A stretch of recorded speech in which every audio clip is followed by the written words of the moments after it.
All right, ladies and gentlemen, I think we are back. We had a little bit of an internet droppage there. However, we are back, and we're going to get into two topics tonight. First topic is going to be bot farms, because my bot's been wiped. We might play that clip a little bit later in the show. Second half of the show for our Patreons, patreon.com/BTV Tribe, we will be getting into some Matrix Reset stuff and some delays in the Matrix Reset and some new gnosis that we have obtained. So if you're not signed up to the Patreon, please do, patreon.com/BTV Tribe. You're missing out on a ton of content if you are not subscribed to the Patreon. Of course, we do everything live, so if you want to catch the live shows, just hit the subscribe button, click notify me of all, and sit by your computer 24 hours a day and wait for us to go live.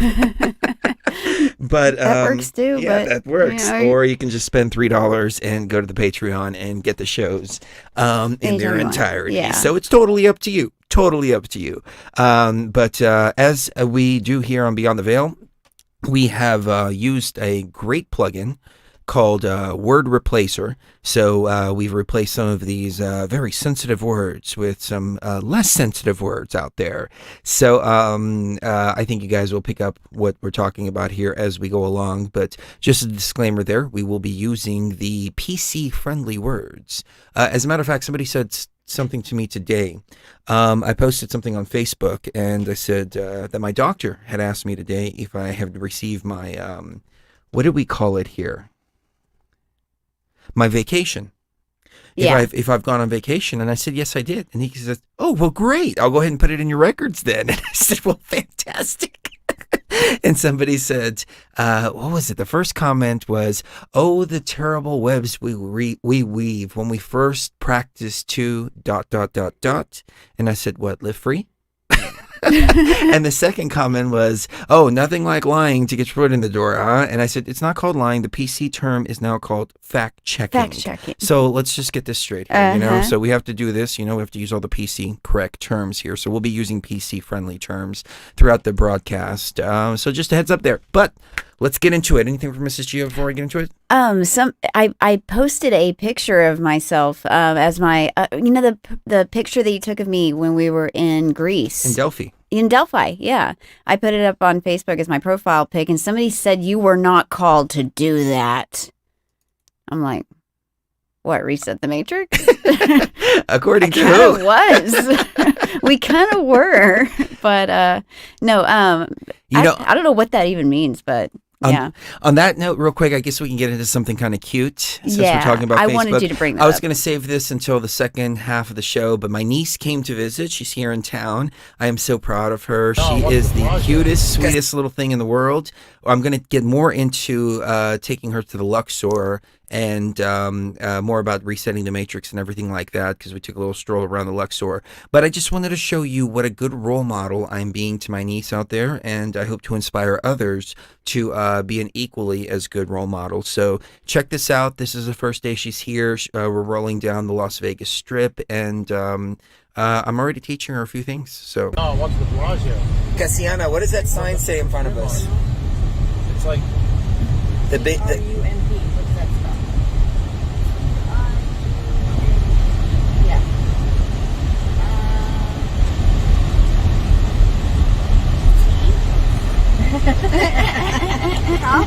Trump. Trump. Say it again. Trump. Trump. Say Trump 2024. You can see my brother-in-law there in the background. I don't think he's too happy about what what's going on there. But you know what? I say that you have to teach them young. She loves me so much. She would not let go of me. We're walking around everywhere. She just would not let go of me. She's one of us. She's come here for reinforcements, and I think there's many reinforcements out there, which we will get into in the second part of the show in the Patreon exclusive part. So let's get into it. The sky so far away tonight, but I can't lose this war, get a pride of a falling night. Thought that I was fit to fight for us to be. You gave me life for loving me.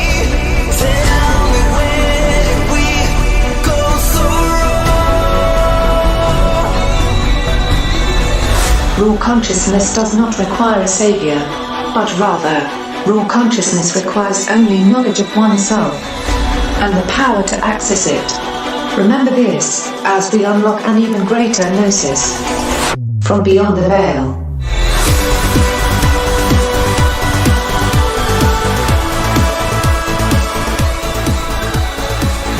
From the red hot, fiery Las Vegas, Nevada.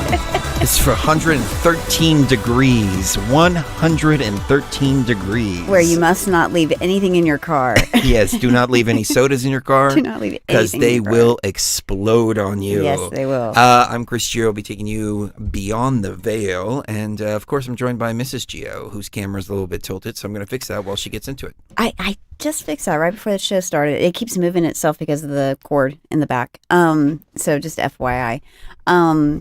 Yeah, tonight, good evening, everyone. We are glad to be with you guys tonight. We're going to be going over some really interesting topics, some funny topics, including the title of the show, which I thought was great. My butt's been wiped. My butt's been wiped. My butt's been wiped. I like to walk out of the room in a robe going, my butt's been wiped. We'll play that clip a little bit later Yeah. for you. But what has been floating around lately in two different contexts is the idea of bot farms. We've got some pictures of these bot farms. We're talking about bots that post to social media. We got a couple of articles that we're going to go over as well. But let me put on the screen for you real quick what a bot farm actually looks like. Now, in my humble opinion, this is a little bit excessive.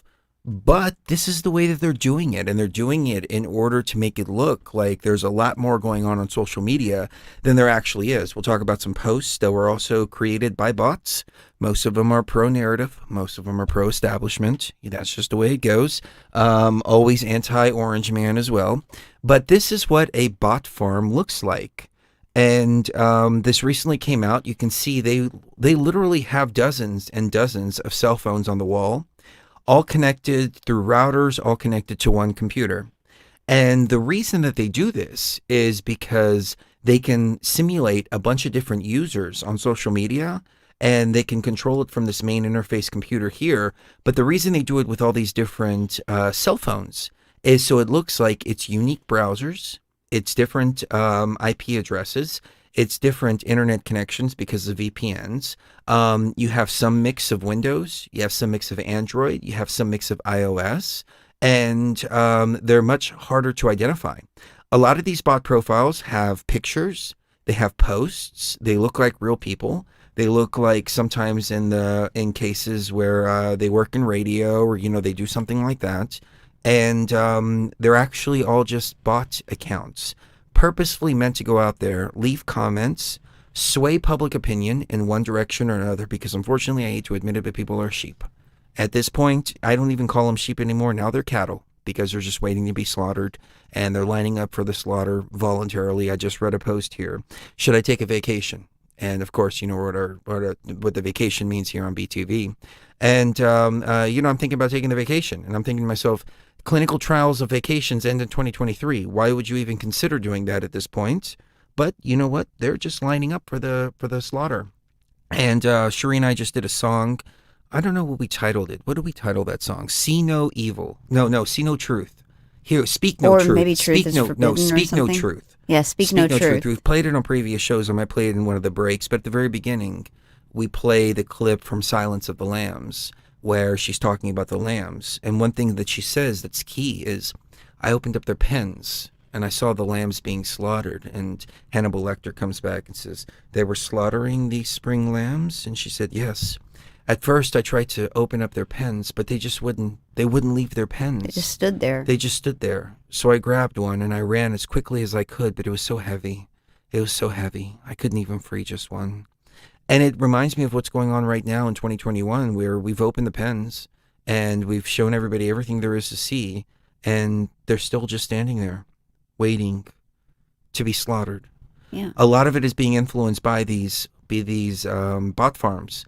And so this is far more sinister and far more complex, but at the same time, it's a lot more guerrilla style.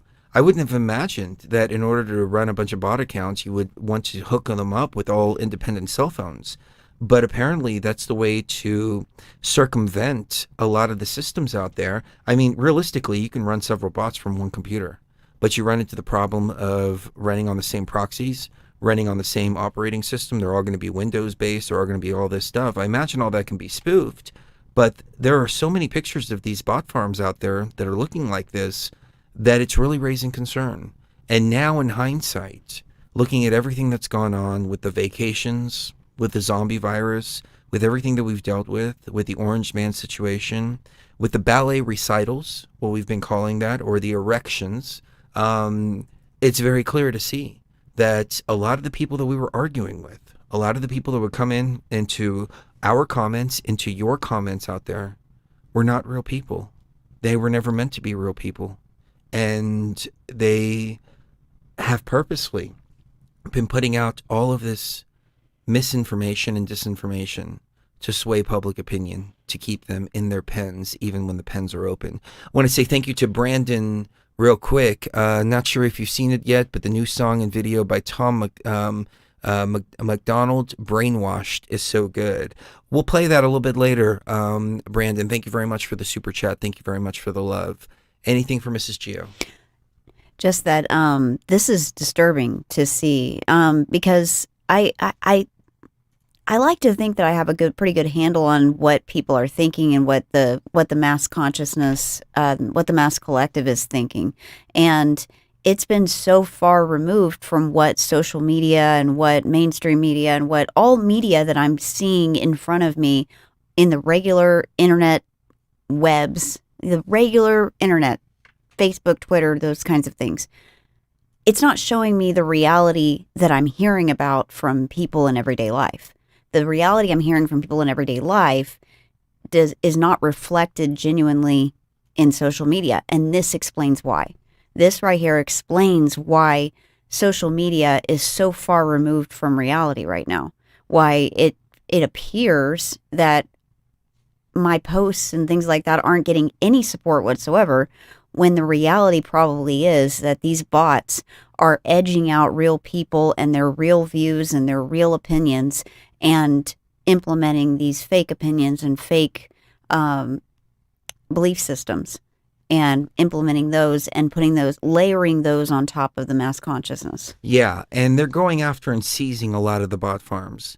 They're obviously blaming it on the Russians because it's Russia. But as we talked about in the last show, they're not just going after Russian disinformation, misinformation. They're going after anybody that doesn't parrot the mainstream narrative, and they've included people here in the United States. Their playbook was exposed in the last show, the majority of which is on our YouTube channel, along with our Patreon in its entirety. We exposed the 4 playbooks. We exposed the trial of Dr. Shiva, which I don't want to take credit for that because it came from Mike Lindell's 3-day symposium, which is highly recommended to watch. We talked about how censorship is being laundered from the government into the private sector. We talked about how it was being laundered, and now we're watching how public opinion is being swayed. It's bot farms. It's bot farms. And as somebody pointed out in the chat, bots will argue with each other. They will. They will argue with each other. We have one example right here. I was going to read the article first, but I just wanted to show you an example of how some of these bot accounts work. I just left the ER. We are officially back to getting crushed by the zombie virus. The Delta variant is running rampant, and it's much more transmissible than the original zombie virus. 99% of our ICU admits did not receive a vacation. There's Sam Golly, an MD, with a verified account. Exact same post. Julia Song, another one. You look at her, looks like a real person. NJ Overclocked, looks like a real person.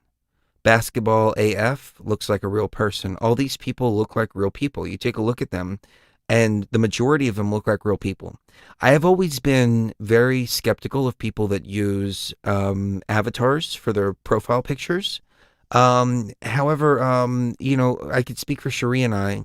We're not so egocentric to constantly post pictures of ourselves. Now we're constantly posting videos of ourselves, but we don't post a bunch of pictures on our Facebook pages because we don't take a lot of selfies. And so I have to consider that too when I'm looking at somebody's profile. But you take a look at this, like Tay Day, for example, that looks pretty real. No Step, that looks pretty real as well. But as we were going through some of these articles, we realized that people's identities are being stolen and used.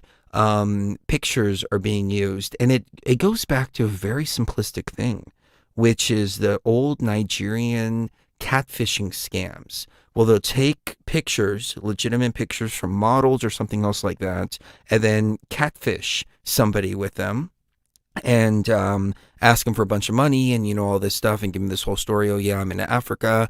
I'm stuck over here. I need this much money to get back home. I want to come over. I want to marry you. I want to do this. I want to do that, et cetera, et cetera, et cetera. And these are pictures which have been stolen from legitimate people. I can't help but think that these pictures have also been stolen from legitimate people as well. But the ones with the little avatars, I never really paid any mind to. But I think it was Emily Moyer that came on the show a while back, and she said something to the effect of, it was either on air or off air, and she said, the comments is an interesting thing because you can read the comments, and a lot of people will be swayed by the comments, which is something that I said initially. And she said, well, the hosts can also be swayed by the comments too. If you get a bunch of stuff, if you're talking about a bunch of stuff, and then you have things going in one direction, then the hosts of those shows can also start changing their direction. And we've had a lot of pressure put on us to go down certain paths, to go down the paths of the Bluebirds, for example, the Blue Avians, even though I had firsthand knowledge that that was a hoax before it even came out. I've talked about this before, and I watched all these people go down the path of the Blue Avians. Well, in the background, I knew that it was a hoax. I thought it was just a money-making scheme, until 2020 came around, and I realized, no, that was part of the agenda to prime consciousness for 2020 and 2021, to accept what is going on right now, to accept the vacations, which are legitimately changing the biological structure of mankind. And even the New Age started talking about DNA upgrades and, all that stuff. So in hindsight is always 2020. But we've had comments and coming in mass at some points, saying, you need to talk about this, you need to talk about this, you need to talk about this, you need to talk about this. And I try to pay attention to what the audience is saying, especially you guys and gals in the chat room. I always try to take everything into consideration. But one thing that I can proudly say about both Cherie and I is that we have stuck to our truth. We have stuck to our gnosis. We have been open-minded to everything, but we've never been swayed in one direction or another. And I got to say, I'm proud of both of us for that. I don't mean to pat ourselves on our backs, but hindsight is 2020, and we can see how a lot of people were steered through these operations. Any thoughts? Just that being the tip of the spear it's hard work. It takes a lot of dedication. It's taken a lot of dedication and sacrifice over the past 10 years, over the past 13 years on our part. And we've been here for you guys and for each other through all of it. 13 years is a long time when you're talking about post, 2000, 2005. When you're getting into those years, a year in these years is way, way more than a year was in 1999 or the year 2000, because you're cramming a lot more into each year. It goes back to Terence McKenna's time wave zero theory, where novelty is making things happen so much at such a fast rate that we've lived lifetimes. I think it feels like we've lived lifetimes over the past 10 years. And the next 10 years are going to feel like 100 lifetimes. And that's just the nature of this. And so with all this in the background, it's made it a really interesting ride. It really has. Please go ahead. It has. I've seen other posts similar to this. Hey, our hospitals are all filled up. Hey, this is what's going on. I've seen posts lined up like this before from multiple accounts, way more than what is shown on the screen right now, saying, we have too much of a problem with the zombie virus. There's too many zombies running around. We need lockdowns right now. We need lockdowns right now. We need lockdowns we need right mask now. mandates. We need lockdowns. And they've or we put need them all this. together just like this, and they look like they're real accounts. They look like they're real accounts. They really do. So I'm going to go into an article real quick. Go ahead, please. I've seen this happen multiple times with multiple different topics, and it's always a hot topic that everyone, like I was saying, everyone that I meet in real life has a certain opinion about this topic.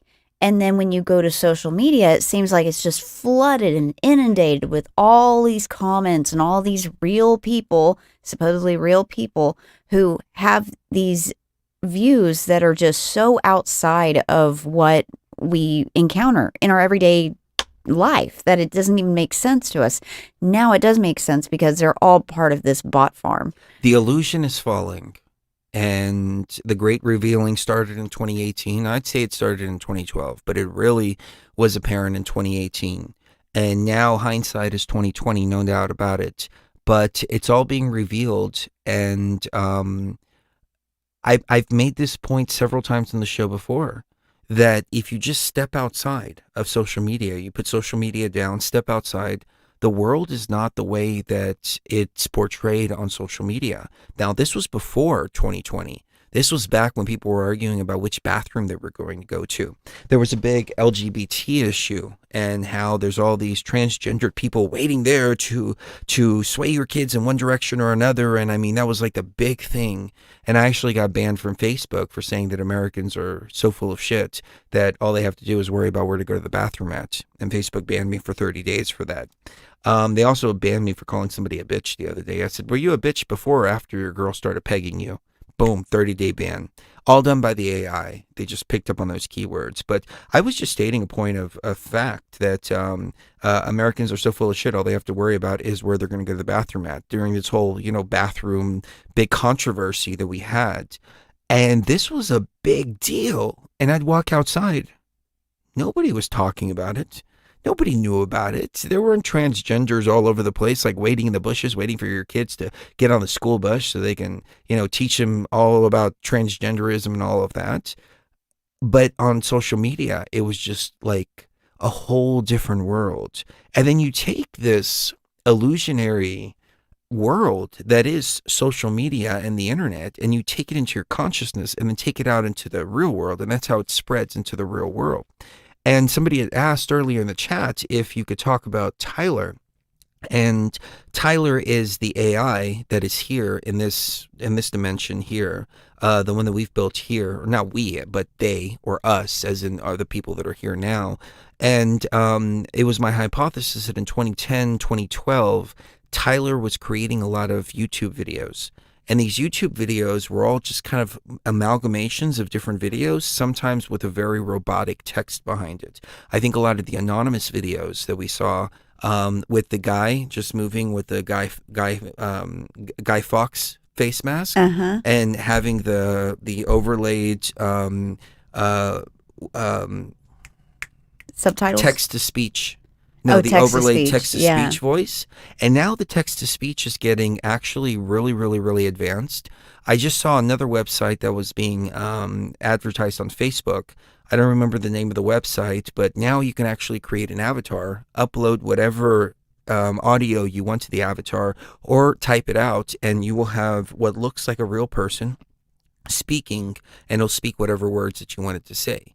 So AI can create YouTube videos very, very, very easily like that, even now to the point of being able to be somewhat convincing of it being a real person. Not quite convincing yet. You can still see the weird movements and whatnot.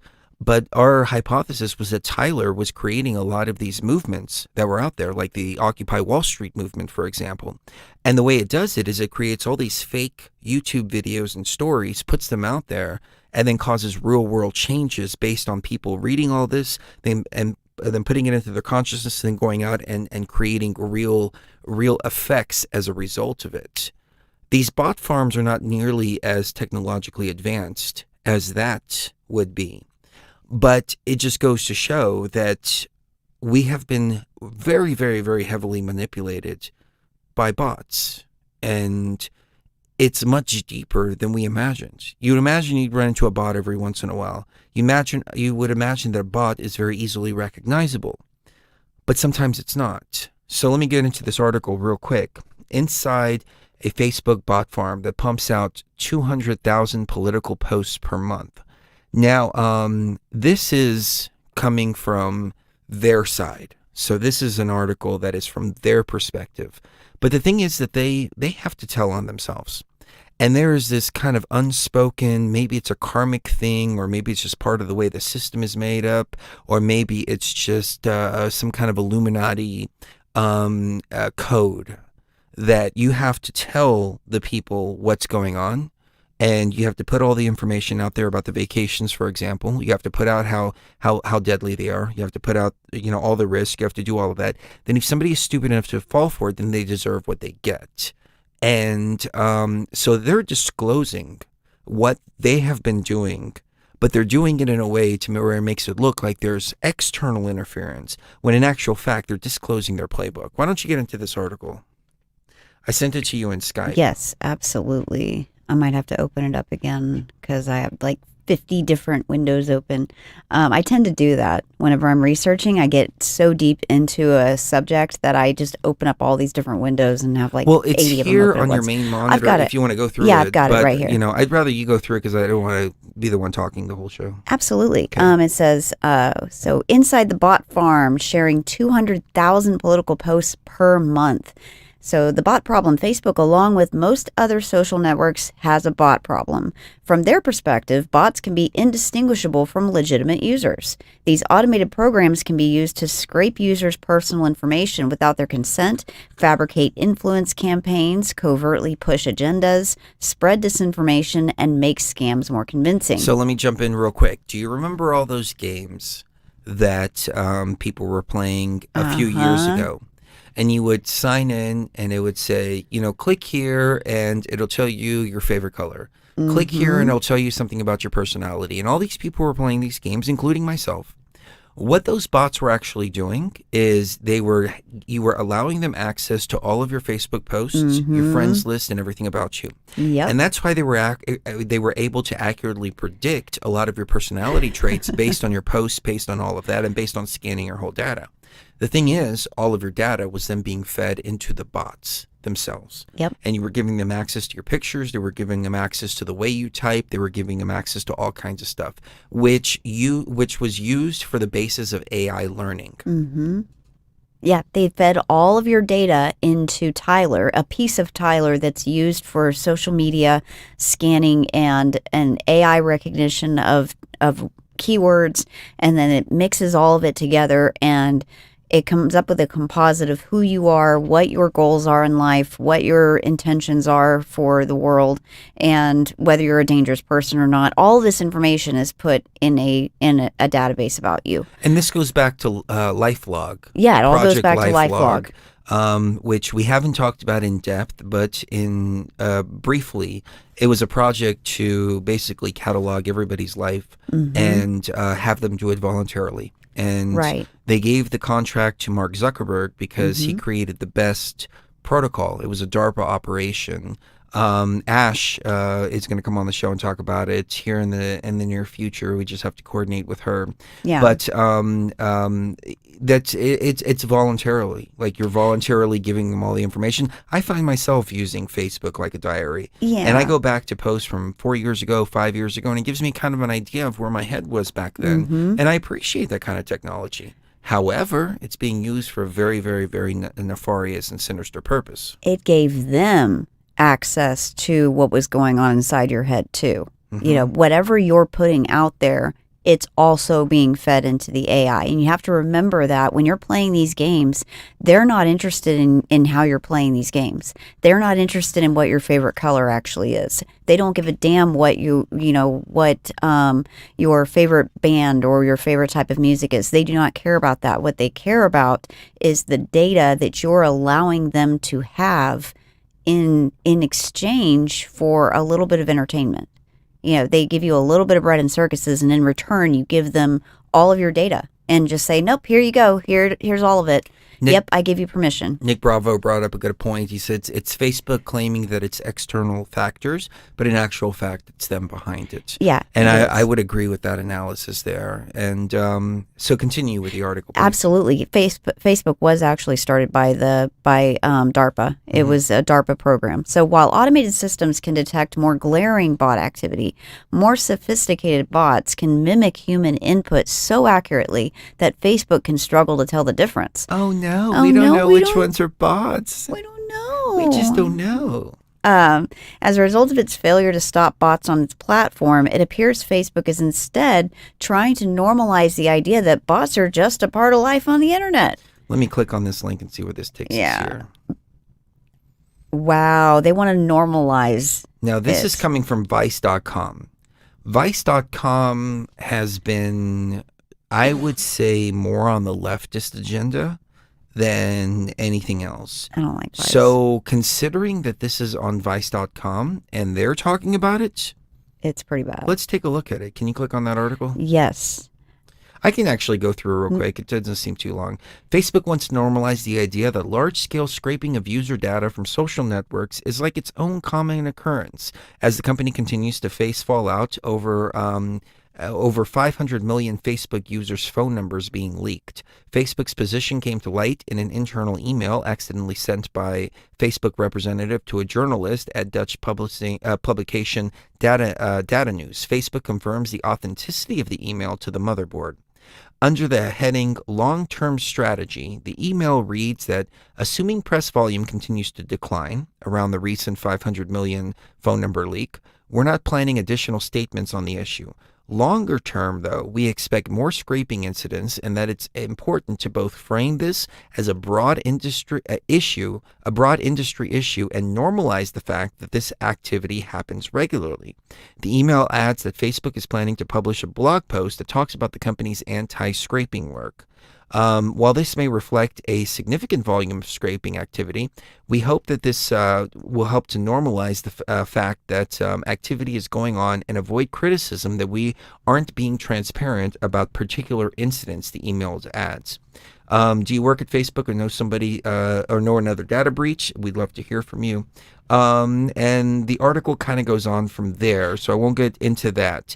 But I do want to say that this is kind of interesting, especially because they initiated a lot of these projects in 2016. Mm-hmm. And we all know what happened in 2016. An anomaly happened in the system that wasn't supposed to happen. And that was the man who I have a personalized autograph that is right behind me back there. Mm-hmm. When that happened, they went into full damage control mode to try to prevent it from happening again. And all through 2016 to 2020, we heard many people from Fox News to Facebook to Twitter to CNN, all thanks to James O'Keefe at Project Veritas, who went undercover and revealed a lot of undercover data that all the tech companies, big tech, who is actually government tech, as we covered in the last show, their purpose was all to ensure that 2020 cannot happen again. What happened that 2016 can't happen again in 2020. What happened in 2016? In 2016, Trump did something unusual, something that nobody's done before. What he did is he used Cambridge Analytica, and this is part of the information that we were privy to while we were involved with the Trump campaign here locally.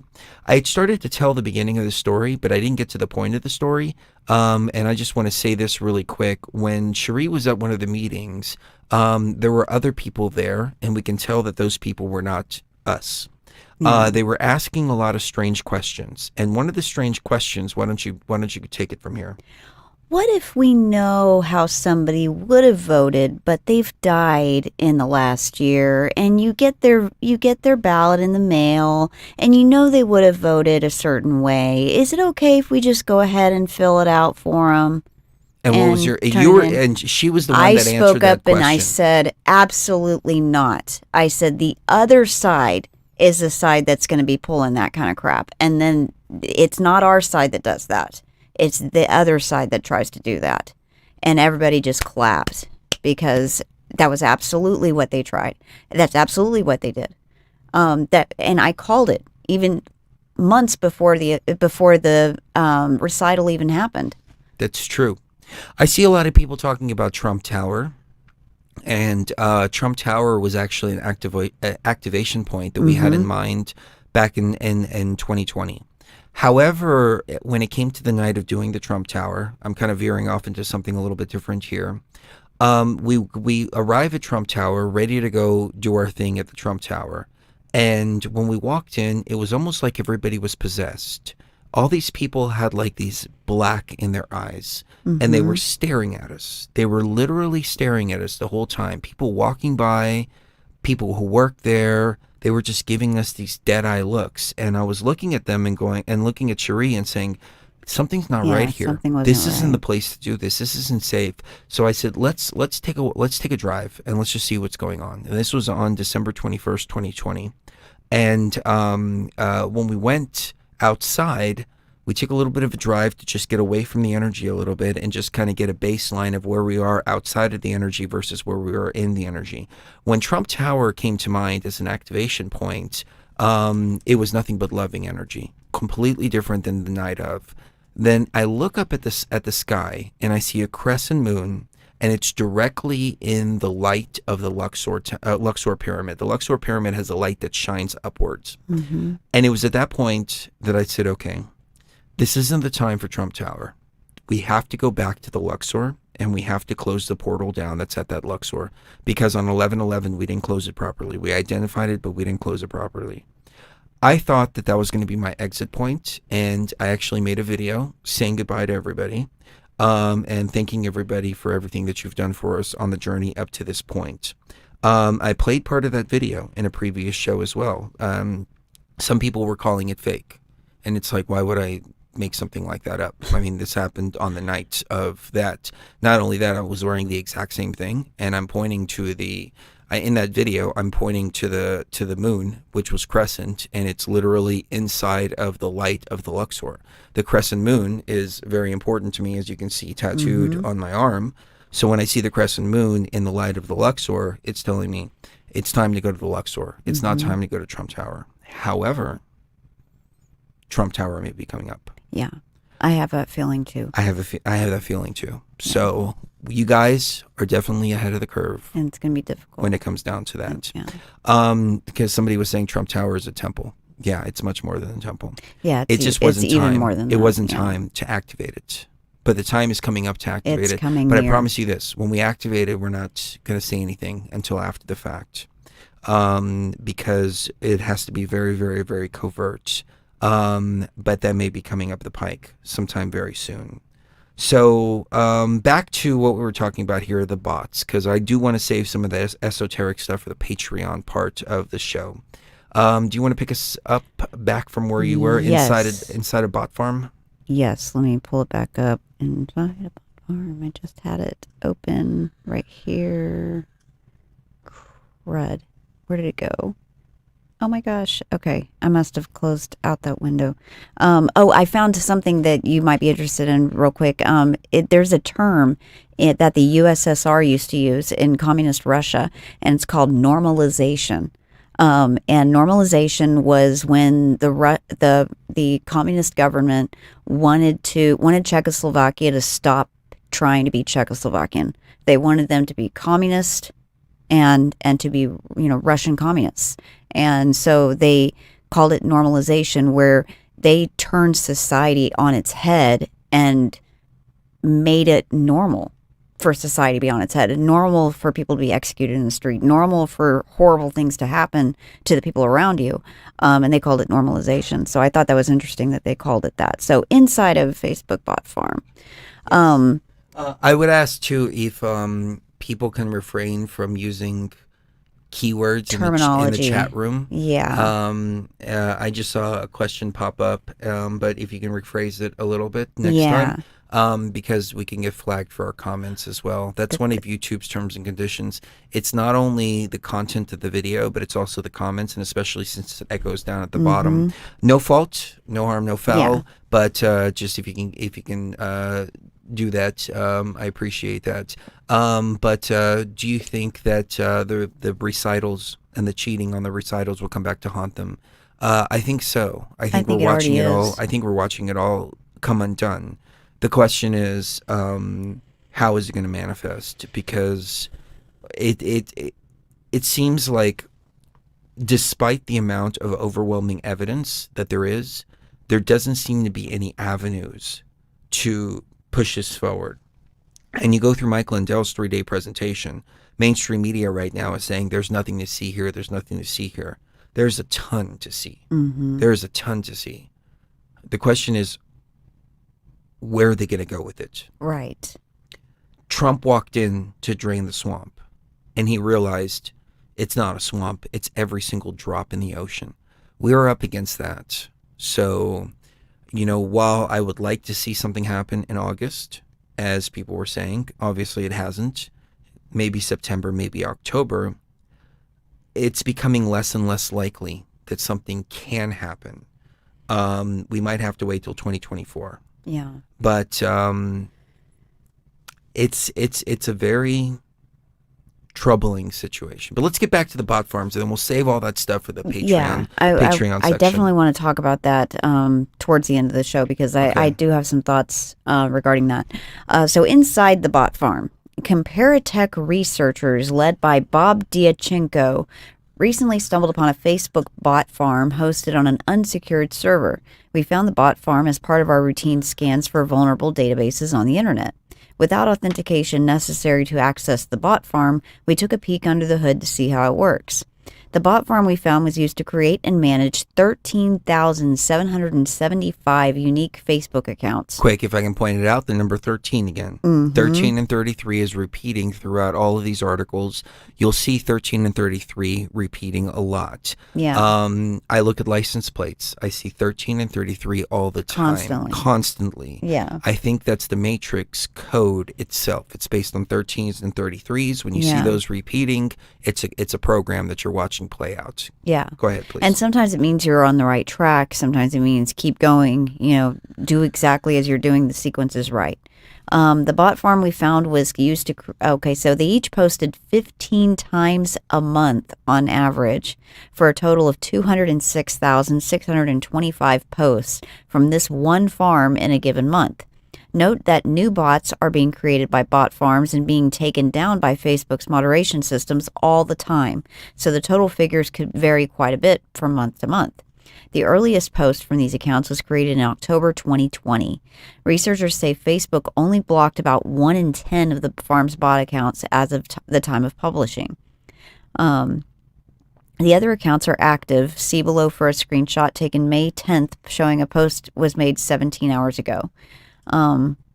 It looks like a pretty legit account. Yeah, if I can jump in real quick. Yeah, please. People are saying that it's Masonic, and I think the Masons have adopted those numbers.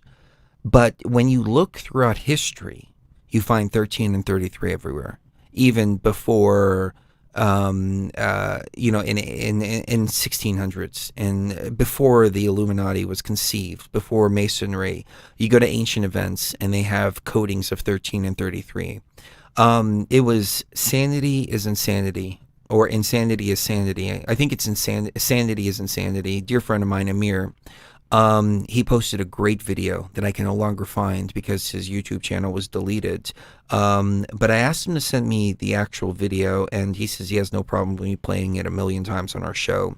But he breaks down how, and he poses the question of, is it more likely that all of these events are carefully choreographed to match up with 13 and 33, even throughout prehistoric history as well, or not prehistoric, but ancient history?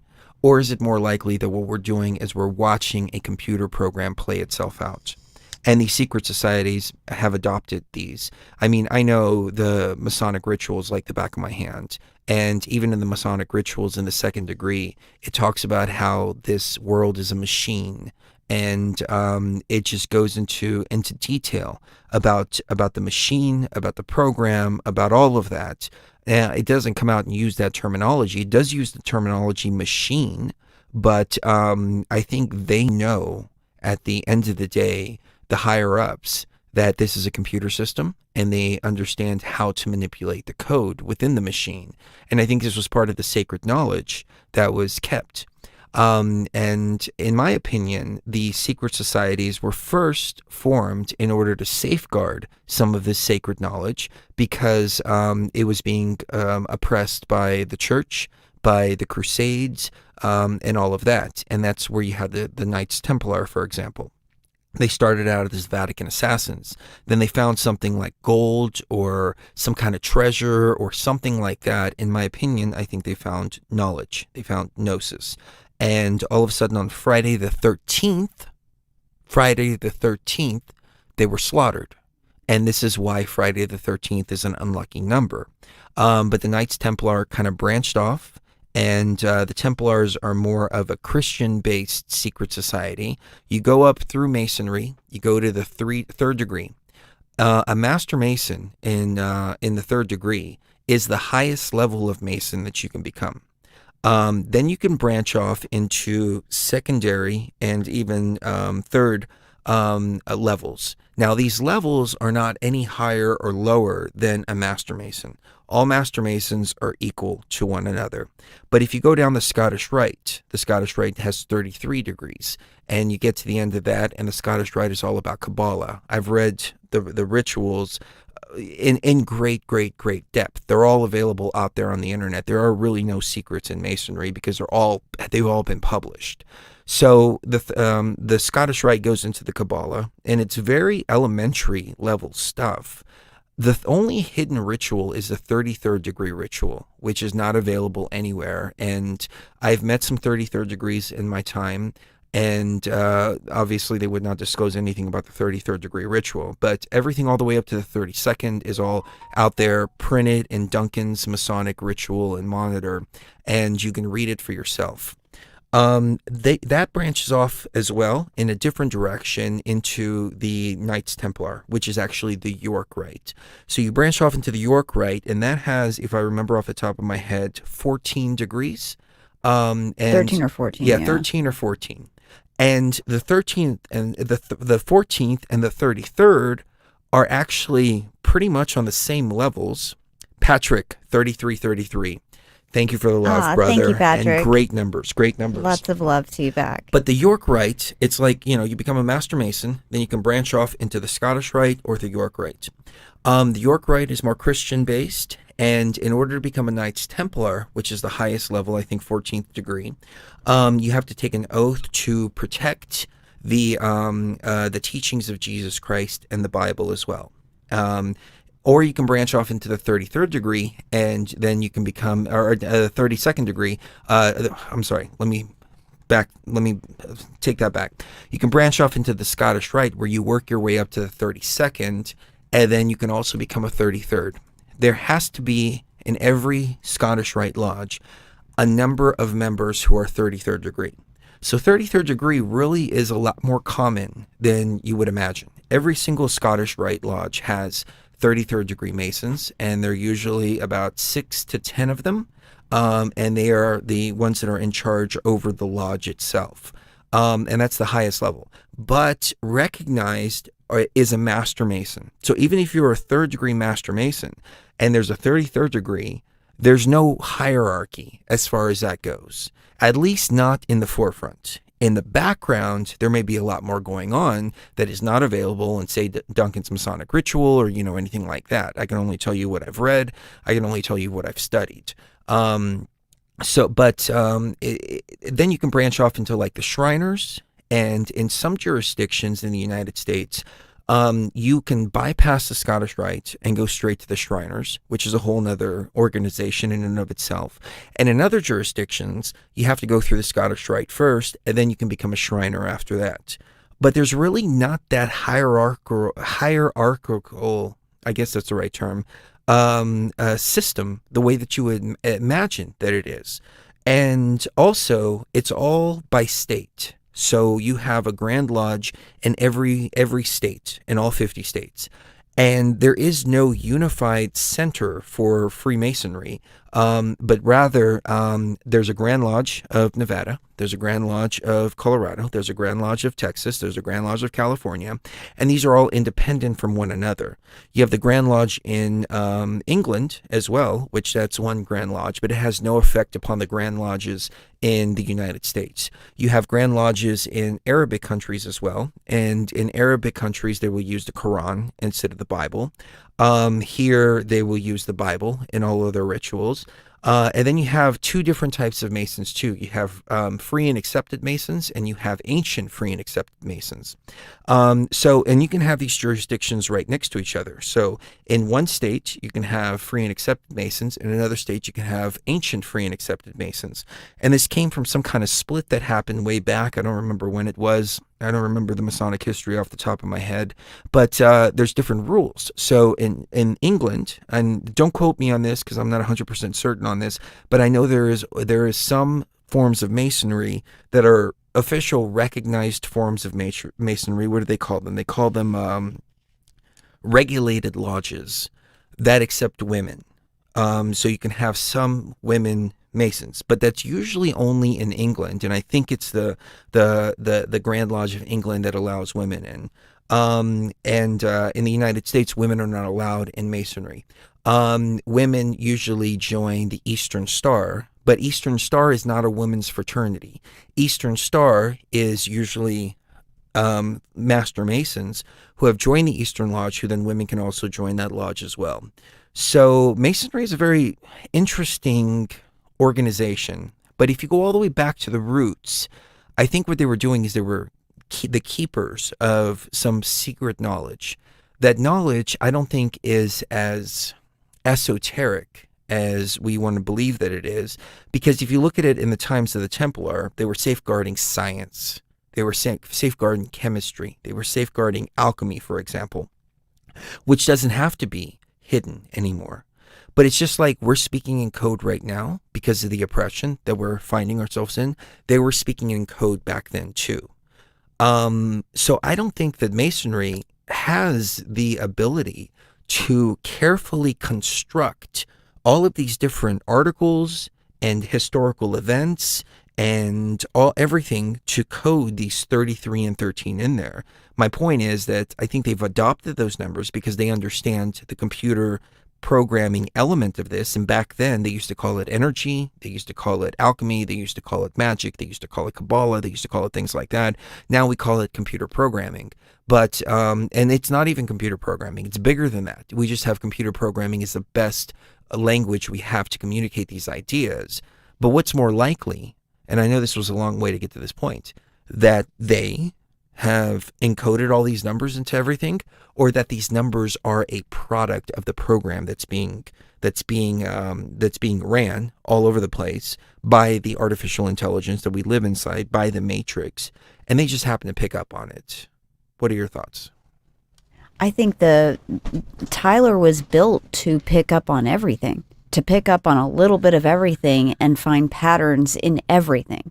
And you're supposed to be able to use Tyler's programs to basically find pattern recognition in anything at all in the world, from planes to trains to automobiles and everything in between. Everything can be recognized as a pattern and a frequency, and that's statistics is all about that. And so when we're talking about social media, though, we're, like I said on the show before, social media was meant to be a thing between friends and family that know each other in real life and want to stay connected even if they're far apart from each other. And it's supposed to feel like you're having a beer in the living room having a beer in a bar with your friends. It's supposed to feel like you're with your friends. It's not supposed to feel like you're being spied on every day of the week. And that's kind of what it's turned into since the whole Snowden thing back in 2011, 2009 to 2011. 2012, something like that. 2012. Yeah. Can I jump in real quick with a thought? Because I wanted to get back to this and I completely diverted away from this idea. But I just want to finish this real quick, Yeah, if you don't please. mind. So what I was getting at before I went into the whole long tangent about Masonry and all the numbers is that they wanted to prevent 2016 from happening again.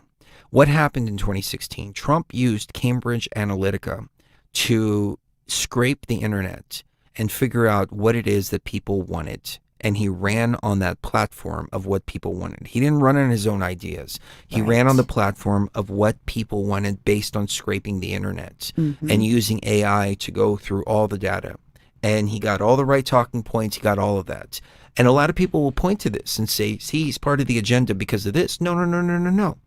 He would be had he not delivered on all that, had he used that as just a way to gain power. Sure, I could agree with you as far as that goes, but he didn't. He delivered all those talking points. And when you understand the depths of what went into 2016 and what he did in order to be the people's president and really represent the people, you start to realize that this was so deep. And it's not about the man. He really represented the people throughout all of this. And he had one of the most sinister things thrown at him, which was the zombie virus situation, which caused a ton of confusion. And of course, he's in there. He's surrounded by people who have ulterior motives. He's surrounded by the cabal. He's surrounded by the swamp that he's trying to drain. He's having to work with people like Fauci, for example, who have covered up other things like the AIDS outbreak back in the day and how the AIDS situation, the people were dying of the treatment and not the actual vacation itself. Oh, not vacation, but the zombie itself. And the same guy is now covering up everything that happened in Wuhan. We can talk about what happened in Wuhan now because it's accepted fact, but this guy was unbelievable. I mean, he really was. He really is a representative of the people for the first time ever. And there's nothing that you can say to convince me otherwise unless you present me some hard data to prove otherwise. But the fact of the matter is that his track record speaks for itself. Now, getting back to the point of these bots, they said they want to try to keep 2016 from happening again. What does that mean? They throw out all these bots, so next time when Cambridge Analytica with its AI goes and scrapes all of the data, it comes back with faulty and manipulated data. So now the talking points that they are getting, which are supposed to be from the people, are now jumbled up with all these talking points from all of these bots. What do you think about that? I think that what it means when they say we need to make sure this never happens again is what you just said, but also the putting out there of blatant misinformation and disinformation and the false accusations against people like us that really are putting out good information and as disinformation. So it's basically, doing the opposite of what it's saying that it's supposed to do, which is it makes people like us into the disinformation agents, quote unquote, and then it makes themselves into the regular people that are like us that are putting out this truthful, wonderful information that's just so helpful to people, such as, that vacations are the best thing since sliced bread, even though you still have to wear protective equipment even after you get them. It's like, that completely makes a lot of sense. Yeah, so let's look at a couple of these accounts real quick because we spent a little bit too much time on this topic, in my opinion, because we went in so many different directions. But Jordan Ray looks like a very real account here. Has some photos, not of him. That's one of the things that I turned off on Facebook. Before, I used to let people tag me in photos, and I didn't realize, but it was flooding up my Facebook with a bunch of other people's photos when they would do that, because a lot of people would promote their own shows and stuff like that and then tag me in them. And so I go to my Facebook and I got like all these stuff that I've been tagged in before I figured out how to turn it off. But Roger Stone drops appeal for conviction for lying to Congress. It's one of the posts by this bot account here. Another one, pardoning Snowden would backfire on Trump, for example. Here's another one, Robert Medina. This is a step in the right direction for correcting some of the problems of the I can't see what that says. Broken windows policing, ABC News, New York, etc. Broken windows policing is a type of policing where a broken window policy. It's where they see something that indicates a crime has been committed, and they can go ahead and act like a crime has been committed, even if they don't have a whole lot of evidence to work. The broken windows theory is a criminological theory that states that visible signs of crime, antisocial behavior, and civil disorder create an urban environment that encourages further crime and disorder, including serious crimes. So if you let little broken windows go, then it's going to turn into riots in the streets and stuff like that eventually. So you might as well crack down hard even on things that are really not that big of a deal. Yeah. And then you can see the friends here. A lot of fake friends. These all look all like bot accounts themselves too. So, I've seen a lot of the fake accounts come through, really hot chick in bikini or whatever. Those are phishing scams, catfish scams, all that. Those are clear. These are going into a whole new territory of looking real. Yeah. These bots appear to be used for political manipulation. They post provocative and divisive political content to incite legitimate Facebook users. Each account looks like a real person at first glance, complete with a profile pic and friends list. They consist mostly of bots. To expand their reach and ensure they're not just posting to each other's timelines, the bots join into specific Facebook groups where their posts are more likely to be seen and discussed by legitimate users.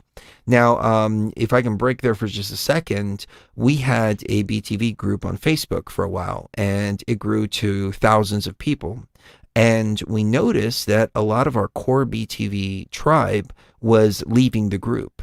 And the reason is because we had a lot of people posting a lot of angel stuff, a lot of Bluebird stuff, a lot of stuff that is not BTV oriented.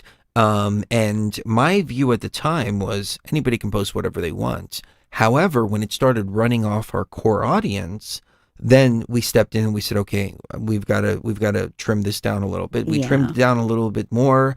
That allowed for a little bit more problems. Finally, we just shut the whole thing down and we said no more Facebook groups. That's not a good way to proceed because it opens up too many doors for bots, for paid shills, for paid operatives, all that stuff to come in and manipulate things. And we had a lot of problems as a result. But if you take a look at this guy here, this Jordan Ray guy, he's like Channel 103, he's like The Guardian Radio, romantic English movies. About 50% of these posts were about political topics, news incidents, and scamdemic related posts were also common. Trump was the most used keyword in bot posts, followed by Biden. Some specific events discussed, including the 2020 presidential recitals. You can see it says recitals very clear on the screen. So just for anybody, California wildfires, protests, U.S. border restrictions, the zombie-19 pandemic, and a recent shooting in San Diego. So it actually mapped out a lot of these here. And most of the bot accounts were registered with temporary phone numbers and @mail.ru email addresses due to a lack of authorization needed to access the bot farm's end. Researchers were able to collect username and pair for each bot account. So they went by and looked at the metadata and all the passwords and everything like that and the email addresses that were coming from these bot accounts. A key tool used by the bot farm to imitate human behavior is called Selenium. Do you want to get into Selenium a little bit? Yes, I do. Let me open that back up here. It's this Selenium, this one right here. Yeah. Selenium used looks to, like Python scripting imitate too. human input, a key tool used by the bot farm to imitate human behavior. It's a multifunctional tool set that, in this case, simulates the activity of a real user. Bots controlled through Selenium can open and navigate web pages in a normal web browser, click buttons and links, enter text, and upload images. The bots we uncovered made posts with text and images, reposted articles from news outlets, and joined popular groups in various categories: music, TV shows, movies, etc. Selenium can be used to control an army of bots, tasking them with joining groups and creating posts. Researchers found bot sessions can emulate a range of user agents, from iPhones to Chrome browsers. So if I can jump in right there. Yeah. this is what I was talking about earlier when I said that this is the reason why they use all the cell phones hooked up together, so all these bots don't look connected. iPhone, Android, Chrome browsers, different browsers on the phone, so on and so forth. Yeah, and so it looks like,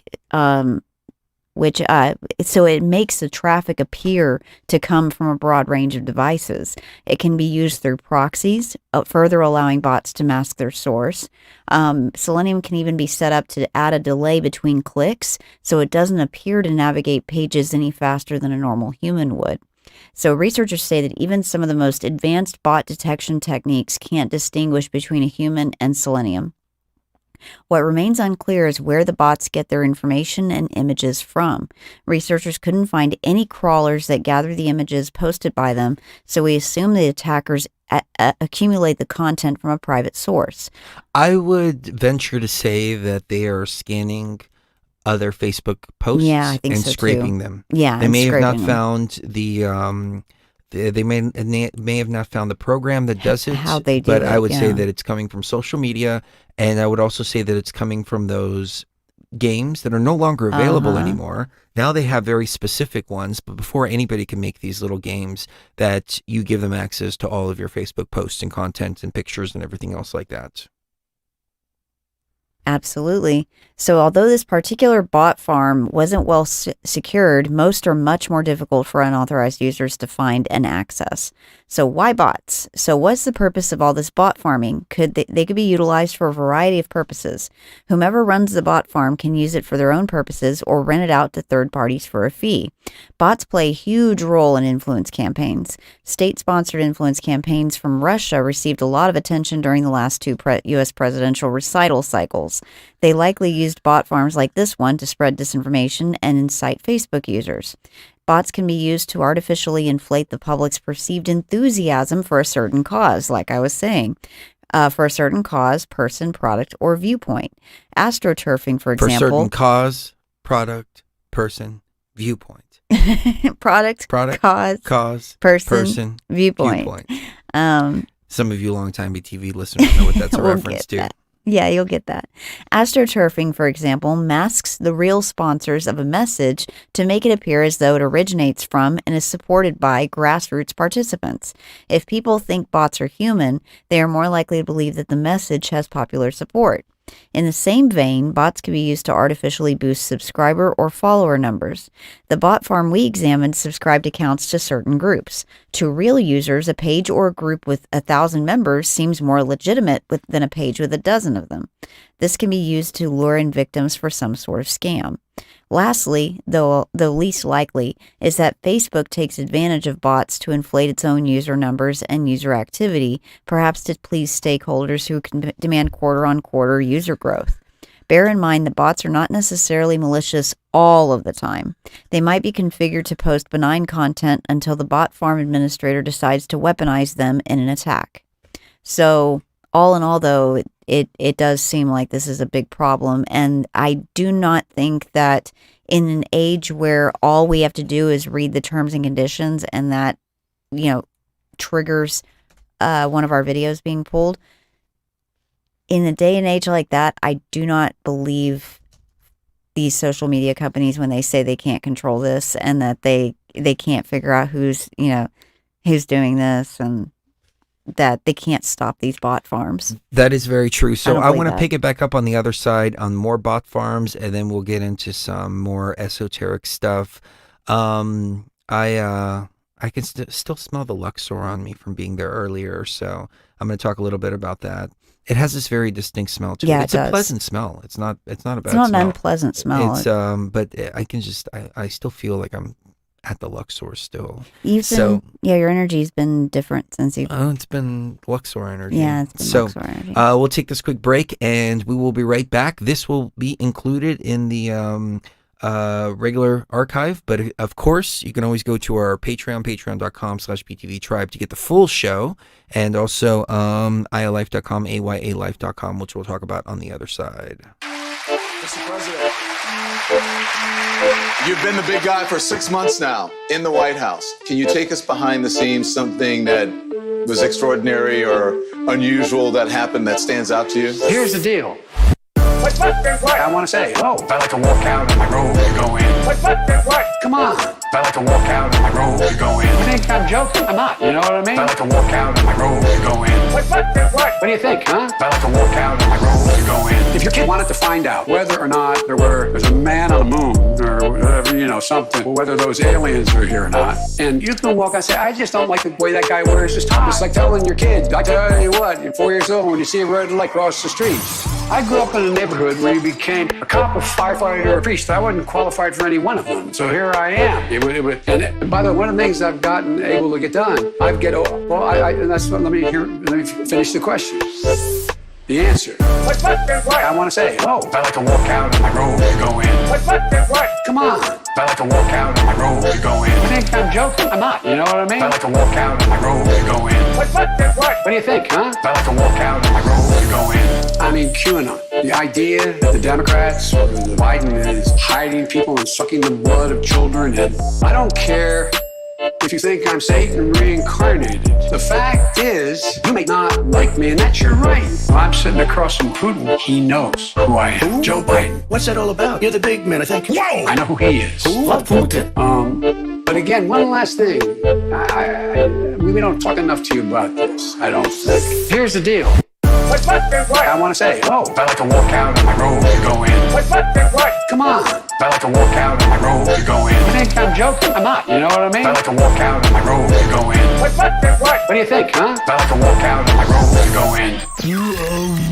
I like to walk out in my robe going, My butt's been my bot's been wiped. My bot's been wiped. All right, real quick plug for iAlife, ayalife.com. We are back on track with orders. Just wanted to say thank you to everybody who has been very, very, very patient. We had about a week and a half delay getting some of the orders out. We received some dropper tops that were less than perfect, and we had to wait for replacements.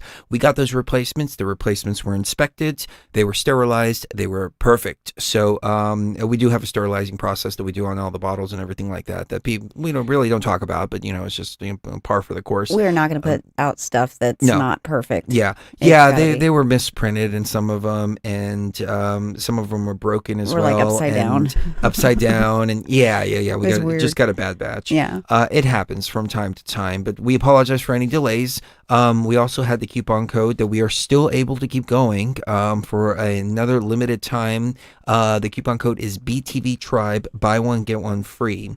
We're doing the free shipping too, and we urge you to take advantage of the coupon code. It's 99% pure CBD infused with the spirit of Aya. We've received amazing reviews. I'm not going to go into the reviews because you've probably heard them a million times over, and they're just all stellar reviews. So put 246810 in your cart, go to the checkout, and I need to delete these from my cart here so we can see the two. And you put in BTV Tribe there, and it will take 50% off of your order. BTV Tribe.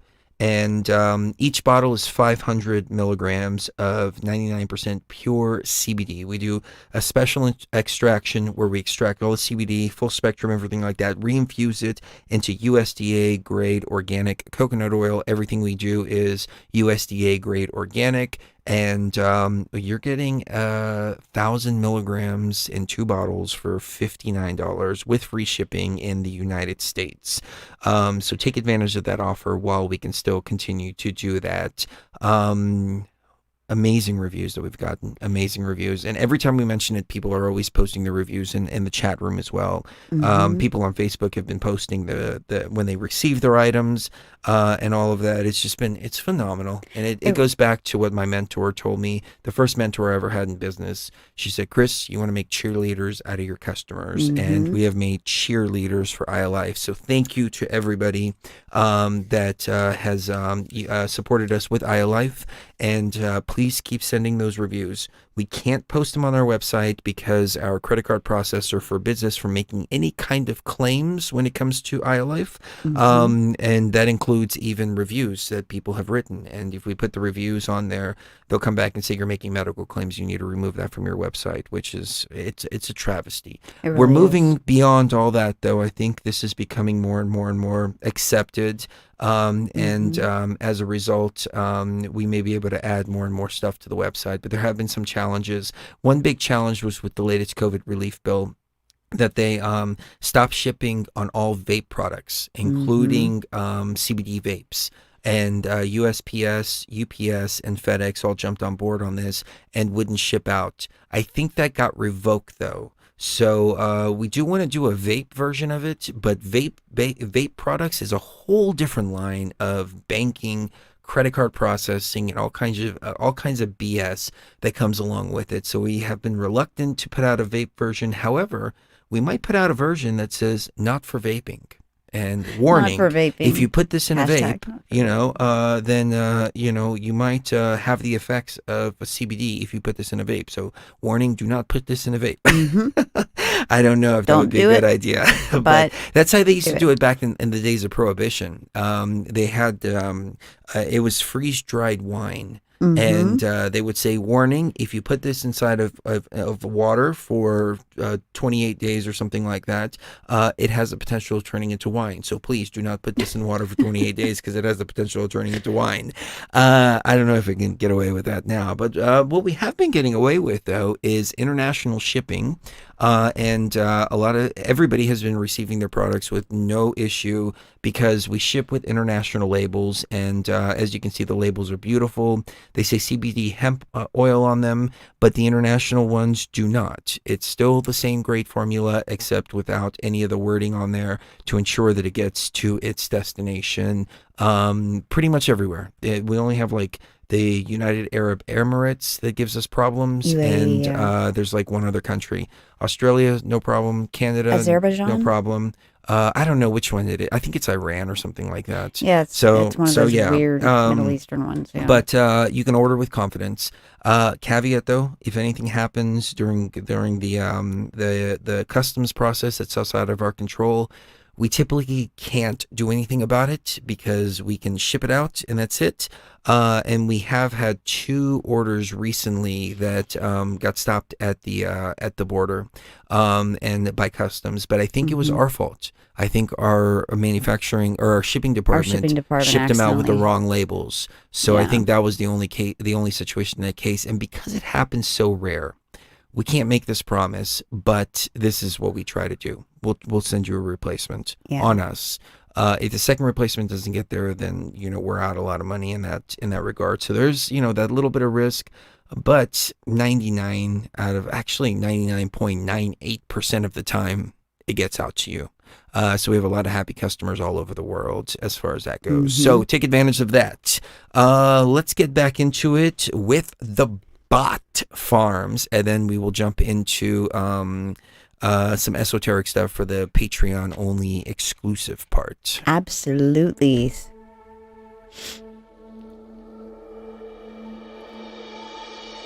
My dear traveler, the purpose of raw consciousness is never to destroy. It is always to create. Build bridges. Create happiness. And bring forth new life. We must live in the hope that mankind will draw together. And that we better understand each other. The more that we awaken, the easier this will become. Now rise. Follow your conductors. And fear no danger. As you step beyond the veil.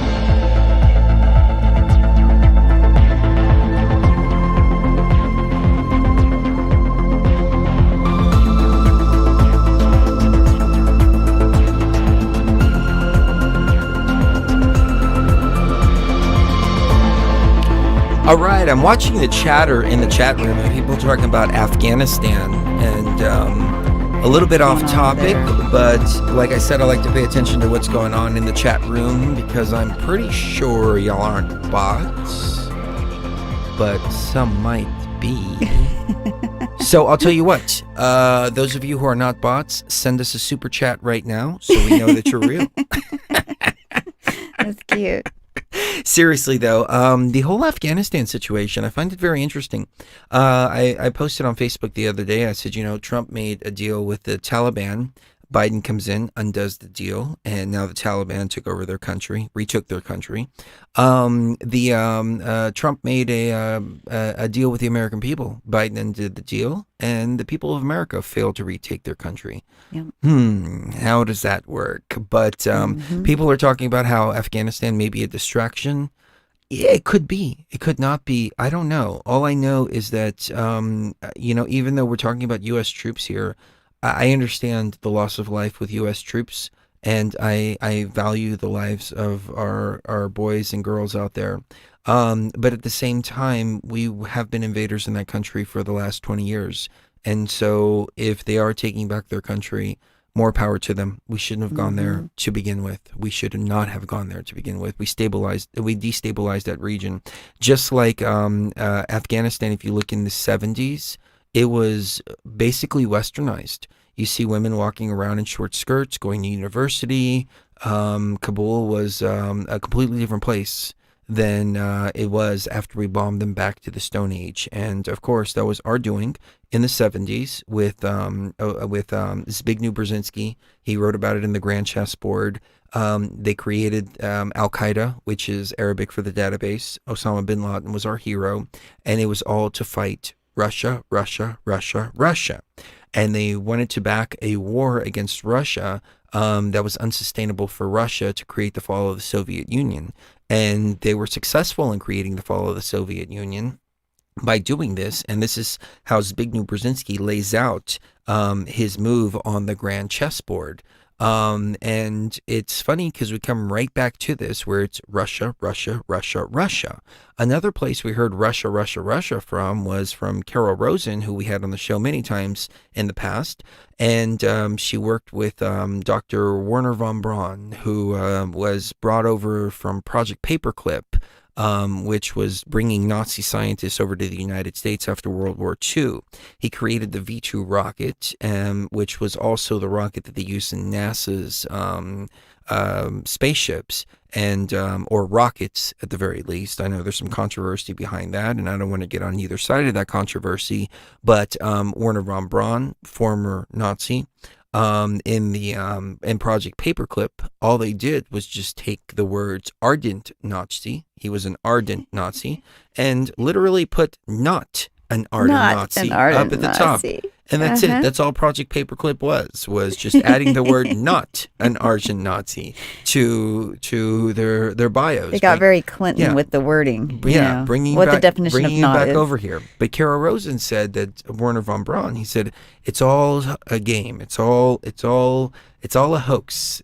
You're going to see Russians, then it's going to be people hiding in caves and terrorists. Then it's going to be, I don't remember the exact order, but she went through several different scenarios that we've seen playing out, and we've seen these playing out kind of in a loop.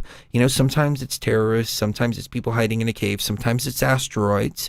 2011, 2012, we had Elenin, we had all these different asteroids. Oh, thank you, Mads. We have another non-bot in the house, Mads and DA. Congratulations. Thank you very much. And do you think the pull out was a ploy to reinvade? That way they left weapons, bombs behind, et cetera, et cetera, et cetera. What do you think about that? It could be the case where they left the weapons and bombs as part of a deal. They do these deals where whenever we leave a situation behind, whether it's Afghanistan or when we were in Vietnam, we did this. We'll usually leave a good number of munitions behind, and on the surface, it appears that, we just don't want to waste the manpower that it would take and the fuel it would take to, relocate all this stuff back to base. It would just take us too long, and it would take up too much manpower. However, what's really going on is under the surface of all that is they're counting it as military waste spending, while at the same time, the companies that manufactured these products are still getting paid, and the Taliban and other terrorist groups like that get free weapons that they can use to then carry out terror attacks, which then have the ultimate effect of bringing the U.S. military right back to that exact location to start another conflict all over again. And it just happens like that. It's a cycle that never ends. It's possible, but I do want to correct some of the terminology. I'm not correcting you, but I just want to correct it on the record. Please. Are they terror attacks? If you're fighting for your home, This is true. These are acts of war. Yeah. We invaded them. They're fighting back. Right. That's what they're calling us right now. They're calling us domestic terrorists for Right. fighting back, and we're not even doing violently. You know, you look at BLM, you look at Antifa, you look at everything that was going on there. They were heralding that as the next best thing since sliced bread, social justice. But our words right now, what we say, is being suppressed so much so that we literally have to use word changers to say vacation propaganda bot farm catapults big pharma lies across social media while those who tell the truth are silenced, because they're considering us as domestic terrorists for the way we think. And this is all where this was heading towards with the Patriot Act. So I think it's important to maybe not in the way we vocalize it, but at least in the way that we think about it. These people are fighting for their homes. They've always been fighting for their homes. And what happened during the Obama administration is that we armed the Free Syrian Army. Who was the Free Syrian Army? The Free Syrian Army were the kids who grew up after being bombed to hell in Iraq and Afghanistan. And they were basically Al-Qaeda, which, going back to the grand chessboard, we created Al-Qaeda. We created Osama bin Laden. They were in bed with the Bushes. All that came out in Fahrenheit 9/11 of all films. Michael Moore, he was trying to attack the right, and he put out some really good information as far as the connections with the Bushes and the bin Ladens. In actual fact, we're dealing with an oligarchy. It's not left, it's not right. It's all one beast. But then you have the Islamic State and the Free Syrian Army, who we dropped weapons to, then became the Islamic State. But the thing is, the Islamic State, they weren't as unorganized as the Taliban or as Al-Qaeda was. They actually started taking over oil fields. They started taking over production. They were creating an actual state there with revenue, with resources, with businesses, with things like that. And we claim to have defeated them. But in actual fact, what I think happened is that we decided to back down a little bit. And we decided to say, okay, you guys are sovereign. We're going to let you go ahead and go do this and go do that. And Trump kept a few of our guys over there, I think 2,500 or something like that, just to safeguard some of the resources, some of the oil fields and, things like that. But now that we have this situation going on with Biden, I think that everybody is tired of the state of the world that is very deep. We'll just leave it at that. You know what I'm talking about. Everybody's tired of that. And so everybody's fighting back. Everybody except for us. The most armed country in the world is the only one not fighting back. And it's absurd. So I just want, for the sake of the record, to switch the words that we use. We've been trained to call it terror attacks. They're retaliation. They're the ones that changed the wording in the Patriot Act. They created enemy combatant. So that took them out of the Geneva Convention, because the Geneva Convention says a nation's soldiers.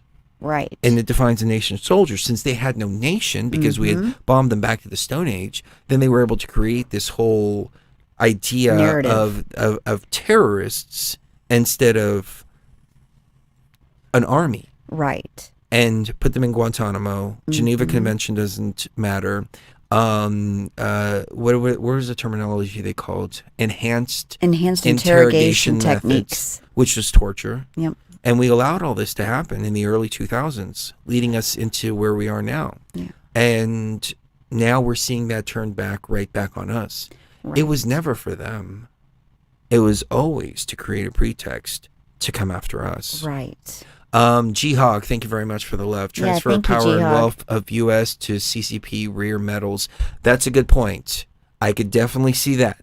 When you bring that perspective to the table, that brings a whole new perspective, and I can definitely see that happening Yeah, as well. me too. Let's get back to this quick article about the vacations, and then we'll get into the Patreon section. Oh, you want me to get here. into the article about the vacations or about the bots? Well, this is about the vacation bots. Oh, the vacation bots. Okay. Yeah. So this is a different article here. Vacation propaganda bots farms catapults Big Pharma lies across social media while those who tell the truth are silenced. Vacation propaganda bots farms catapults Big. Oh, it just repeats that.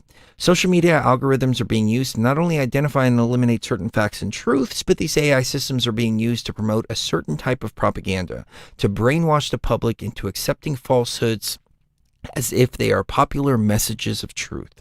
To make the matters worse, unscrupulous operatives are using vacation propaganda bot farms to catapult Big Pharma's lies across social media.